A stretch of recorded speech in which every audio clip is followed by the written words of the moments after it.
নমস্কার, Banani inside out channel থেকে বনানী চলে এসেছে তোমাদের সামনে। একদম ডাইরেক্ট তোমাদের নিয়ে চলে আসলাম আজকে আমার কিচেনে। তো কিচেনের আজকে আমি কিছু জিনিস তোমাদের দেখাবো। আর সব থেকে বলতে চাই প্রথমে যে কালকে আমাদের একটা প্রোগ্রাম আছে। অনেকেই জানো আমাদের চলন্তিকার একটা ফ্যামিলি প্রোগ্রাম রয়েছে, যেটা আমার হাজবেন্ডের বার্থডে চলে গিয়েছিল, খাওয়ানো হয়নি। তা সেটাই আমি কালকে ওদের একটা ট্রিট দিচ্ছি। তো সেখানে যাবো, তার কিছু সেই সবজি কিনতে হবে। তো অ্যাকচুয়ালি আমার বাড়িতে হচ্ছে না, সবাই চাইছে যে আমাদের বড় মামা, যে আমাদের সবার সিনিয়র, ওনার বাড়িতে হোক, কারণ বড় মামার আসতে যেতে একটু অসুবিধা হবে, ঠান্ডা পড়ে গেছে যেহেতু। তাই জন্য ঠিক আছে, তাহলে আমরা ওখানে গিয়ে সবাই করব। তো সবাই আমরা ওখানেই জড়িত হব। তো সেই জন্য আমি এখান থেকে সবজি বাজার যেহেতু আমি দিচ্ছি, সেই জন্য আমি এখান থেকে সমস্ত জিনিস নিয়ে যাব। আর আমাদের এক কাকিমা আছেন যিনি চিকেন খান না, তিনি মাছ খান। তো আমি কিছুটা মাছ নিয়ে এসেছি, কাতলা মাছ। তো আজকে আমি এই কাতলা মাছের রেসিপিটা দেখাবো তোমাদের। মেন এটাই একটা উদ্দেশ্য, রেসিপিটা মানে কাতলা মাছটা আমি রান্না করব। আর বাকিগুলো সব আমাদের যে রুমেলা দিদি আছেন উনি রান্না করবেন। তো কিছু সবজি আমাকে কিনে নিয়ে যেতে হবে। তো দেখতে পাচ্ছ সমস্ত সবজি আমি কিনে নিয়ে এসেছি। যেমন পেঁয়াজ নিয়ে এসেছি, আলু এনেছি, আর আদা রসুন এটা পেস্ট করা হবে, টমেটোটা মাস্ট লাগে সব কিছুতেই। আর বিনস নিয়েছি।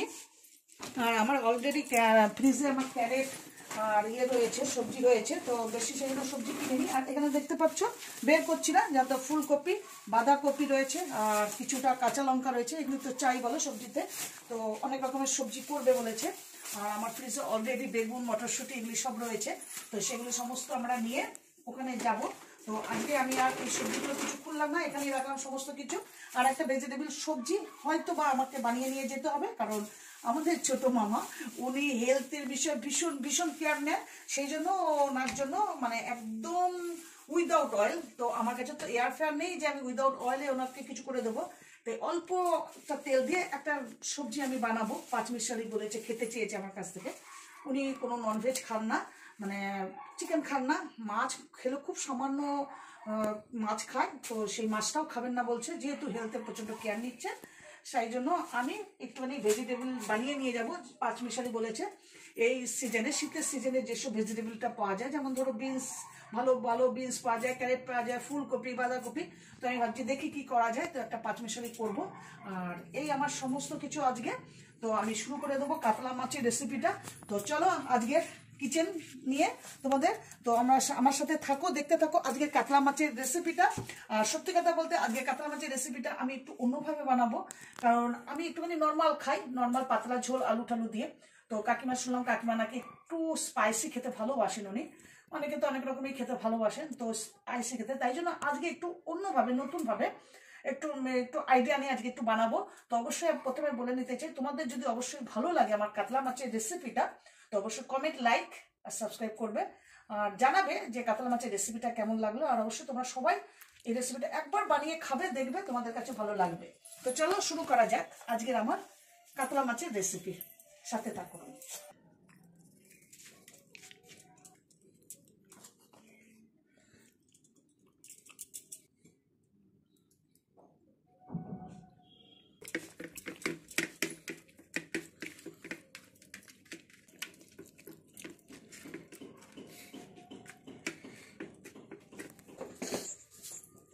তো আমি এখন সমস্ত রেডি করে ফেলেছি। দেখো ছোট ছোট পিস করে টমেটো কেটে ফেলেছি। এই টমেটোগুলো আমি মিক্সিতে পিষে নেব। আর লঙ্কা, কাঁচা লঙ্কা, রসুন, আদা, এই তিনটে একসাথে মিক্সড করব আমি মিক্সিতে। আর এই টমেটোটা আলাদা হবে। আর এখানে দেখো একটু বড় সাইজের পেঁয়াজ কেটেছি, এই পেঁয়াজটা আমি মিক্সড করব, পেস্ট বানিয়ে দেব। সবকটার আলাদা আলাদা, এটার একটা পেস্ট হবে, এটার একটা পেস্ট হবে, পেঁয়াজের একটা পেস্ট হবে। আর এই পেঁয়াজটা কেটেছি আরও দেখো পাতলা করে, এটা ভাজা ভাজা করব, ফোড়ন দেবো, ফোড়ন দিয়ে এটা ভাজা করে তারপরে আমি এই মাছটার রেসিপিতে 2 রকমের পেঁয়াজ কিন্তু ব্যবহার করব। ঠিক আছে, তো এটা হবে। আর তোমরা যদি কেউ চাও বেরেস্তা বানিয়ে রেখে দিতে, মাছের উপর দিয়ে দিলে খেতে আরো খুব সুন্দর লাগে, কারণ মুখে পড়লে বেশ মিষ্টি মিষ্টি লাগে, আর খেতে কিন্তু খুব সুস্বাদু লাগে। তো চলো এবারে মিক্সটিগুলো মিক্স করে ফেলি, মিক্সিটা বের করে করে তারপরে শুরু করব। আর ধনেপাতা নিয়ে নিয়েছি, একটু লাস্টে ধনেপাতা দেবো, ধনেপাতা। তো সব রেডি করা হয়ে গেছে। আর দেখো এটা আমার ধনেপাতা রাখার জায়গা, খুব সুন্দর হয়েছে। এটা আমি কিন্তু অবশ্যই এখান থেকে কিনে নিই, আইকিয়া থেকে কিনেছি। তো এটা তো এখানে পাবে না। তো চলো আমি এই মিক্সিটা মিক্সি ব্লেন্ডার এটা কিনেছি নতুন, জারগুলো খুব ছোট ছোট, কারণ সামান্য জিনিস মিক্সড করতে গেলে না মিক্সিতে হয় না, সেজন্য আমি এটা নতুন কিনে নিয়েছি। তো কেনার পর থেকে আমি ইউজ করিনি, তো ফার্স্ট টাইম আজকে আমি ইউজ করব। তো চলো দেখি কেমন মিক্সি মানে ইয়েতে হয়, মানে মিক্সড কেমন করে ভালো হচ্ছে কি না সেটা আজকে দেখা যাবে। তো চলো শুরু করে দেওয়া যাক।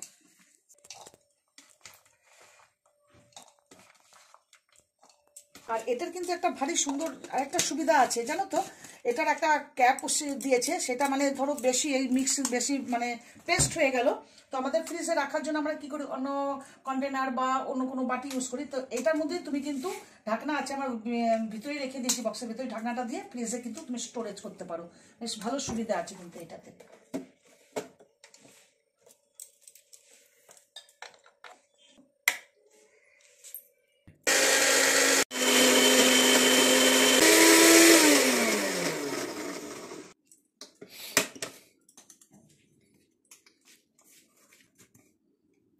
দারুণ পেস্ট হয়েছে, দেখো দারুণ পেস্ট হয়েছে।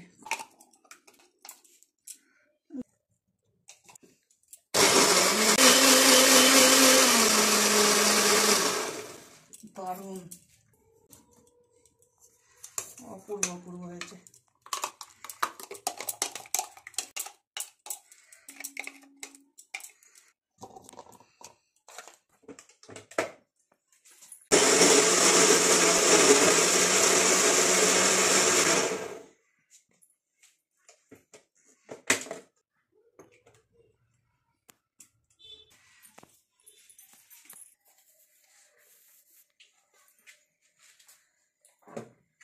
আমি সমস্ত মশলার জন্য একই টাইপের বোতল ইউজ করি।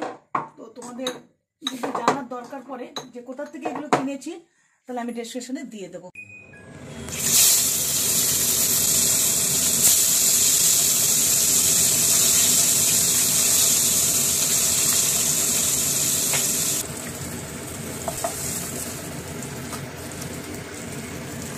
কড়া করে ভাজলে তাহলে কিন্তু মাছটা কিন্তু একটু বেশি শক্ত হয়ে যাবে, খেতে গেলে কিন্তু সফটনেসটা থাকবে না কিন্তু।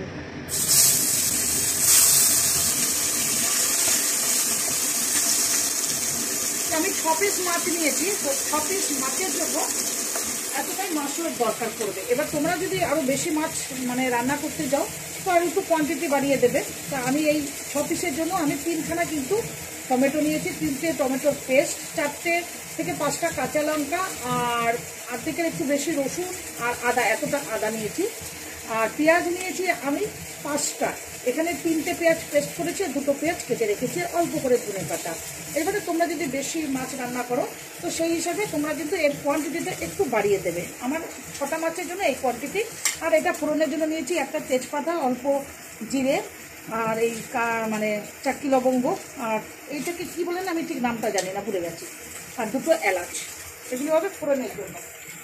সরি মনে পড়েছে, এটাকে বলে জায়ত্রী।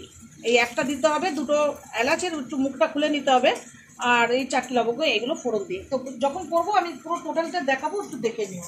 আর একটা জিনিস তোমাদের বলতে বলেছি, একটু দই কিন্তু দিতে হবে। এখানে আমি 4 চামচ দই নিয়ে নিয়েছি, তো ওই মাছ হিসাবে নিতে হবে কোয়ান্টিটি। তো আমার 6 পিস মাছ, তার জন্য আমি 4 চামচ দই নিয়ে নিয়েছি, দইটা ভালো করে ফাটিয়ে রেখে দিয়েছি। তো এই হলো আমার পুরো রেসিপির জিনিস রেডি। তো মা অন্নপূর্ণার নাম করে শুরু করে দিলাম।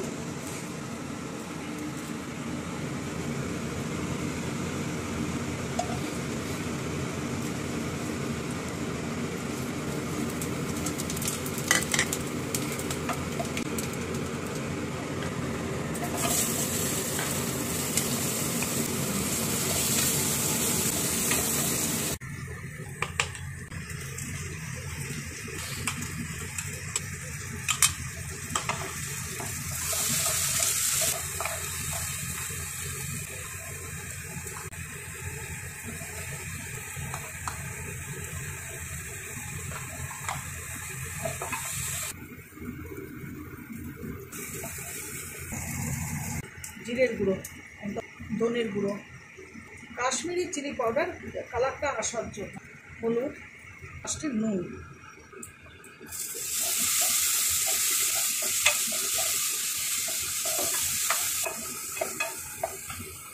যাতে মশলাটা পুড়ে না যায় তার জন্য সামান্য একটু জল দিয়ে দিতে হবে, যাতে মশলাটা যাতে না পড়ে। এইবারে দিয়ে দেবো টমেটো পেস্ট করে রেখেছি সেইটা।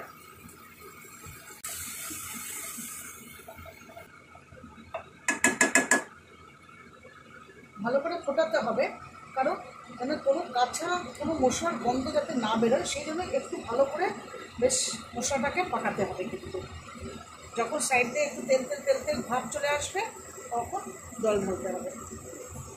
দেখো দেখানো সাইড দিয়ে দেখো কি সুন্দর তেল ভেসে উঠেছে, সাইড দিয়ে দেখতে পাচ্ছি, দেখো দেখাচ্ছি সাইড দিয়ে, দেখো সাইড দিয়ে। আর একটু কষাবো, আর একটুখানি পাকার পর লাস্ট আমরা দইটা দেবো। আর দইটা দেওয়ার যখন দেবো তখন আবার তোমাদের দেখাচ্ছি। দেখো বেশ সুন্দর একটা তেল ভাব উঠে এসেছে, এই মাঝখান থেকেও দেখো বেশ তেল ভাবটা আসছে, আর একটা সুন্দর ফ্লেভার বেরোচ্ছে। মানে একটুখানি বেশি কষালে বেশ ফ্লেভারটা খুব সুন্দর বেরোবে। তেল ভাবটা যখন চলে আসবে তখন কী করতে হবে, সিম করে নিতে হবে গ্যাসটাকে, কারণ গ্যাসটা ফুল ফ্লেমে থাকে তাহলে তখন কিন্তু দই দিতে নেই, দই কেটে যাওয়ার সম্ভাবনা থাকে কিন্তু। তাই জন্য কী করতে হবে, গ্যাসটাকে কমিয়ে দিতে হবে, দিয়ে দইটাকে দিতে হবে, তাহলে দই ফাটে না। এবারে দইটাকে দিয়ে ভালো করে পাকাতে হবে এটা মশলাটাকে। বেশ সুন্দর লাগছে না কালারটা, সুন্দর কালার এসছে, আর একটা সুন্দর মানে ফ্লেভারের গন্ধ বেশ আসছে, বেশ সুন্দর ফুটে উঠেছে। এইবারে আমি লাস্ট জলটা ঢালবো।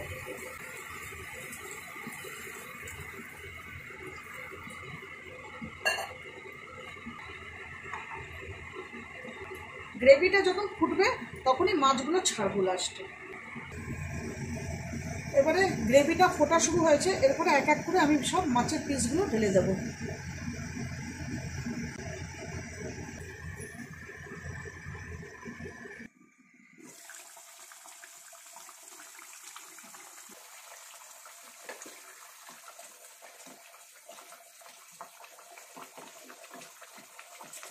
তো আমার হয়ে এসেছে, তো সবার লাস্টে দিয়ে দেব 1 স্পুন ঘি, আর একটু গরম মশলা,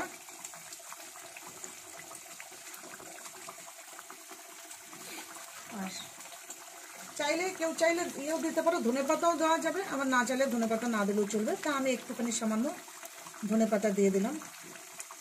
আমি ঘি আর গরম মশলাটা সবার লাস্টে দিলাম, দিয়ে আমি ঢাকাটা দিলাম এই কারণেই, মানে ভিতরে যে ফ্লেভারটা সুগন্ধটা ঘিয়ের বা গরম মশলা সেই সুগন্ধের জন্য আটকে থাকে ভিতরে। যখন মানে পরিবেশন করব বা দেব খাবারটা, তখন ঢাকাটা খুলে যখন দেবো তখন সেই সুগন্ধটা নাকে যাবে আর খেতে সুন্দর লাগবে। সেই জন্য এটা ঢাকা দিয়ে রেখে দিলাম কিছুক্ষণের জন্য, 5 মিনিট থাকবে তারপরে। তো আজকের আমার বিয়ে বাড়ির কাতলা মাছের রেসিপি কমপ্লিট।